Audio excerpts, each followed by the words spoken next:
કોંગ્રેસના કલોલના ધારાસભ્ય બળદેવ ઠાકોર સામે ચૂંટણી પંચમાં ફરિયાદ થઈ છે, પરંતુ બળદેવ ઠાકોરે સ્પષ્ટતા કરી કે તેમને કોઈ નોટિસ નથી મળી। તેમણે સ્પષ્ટતા કરી કે નોટિસ મળશે તો બંધારણની જોગવાઈ મુજબ જવાબ આપશે। બળદેવ ઠાકોરે ભાજપ અધ્યક્ષ અમિત શાહને જનરલ ડાયર સાથે સરખાવ્યા હતા। ગત 7મી જુલાઈએ ગાંધીનગરના બેઠક પરથી કોંગ્રેસના ઉમેદવાર સીજે ચાવડાના મધ્યસ્થ ચૂંટણી કાર્યાલયના ઉદ્ઘાટન સમયે બળદેવ ઠાકોરે બીજેપી પર પ્રહાર કર્યા અને તેમણે કહ્યું કે અનામત આંદોલનમાં પાટીદારના 14 યુવાનો મરી ગયા તેનો ઓર્ડર અમિત શાહે આપ્યો હતો। આ નિવેદન બદલ ભાજપે ચૂંટણી પંચમાં ફરિયાદ દાખલ કરી હતી। दिन सुधी कोई पण जाण नहीं, हजू सुधी तमे कह्युं ए पहला कोईए मने जाणे करी नहीं, कोईए मने वाते करी नहीं, એટલે આ બાબત હું કંઈ જાણતો છું નહીં। પરંતુ જો કોઈ આવી ફરિયાદ થઈ હશે તો ભારતના બંધારણ મુજબ હું 100% લેખિત જવાબ કરી દઈશ।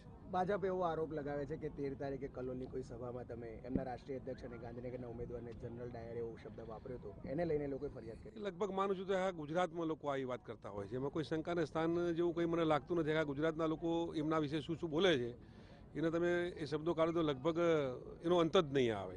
પણ હું એટલું ચોક્કસ કહીશ કે મારી ઉપર જો આવી કોઈ ફરિયાદ કરી હશે તો એનો જવાબ હું ભારતના બંધારણ મુજબ 100% આપીશ, એમાં કોઈ શંકા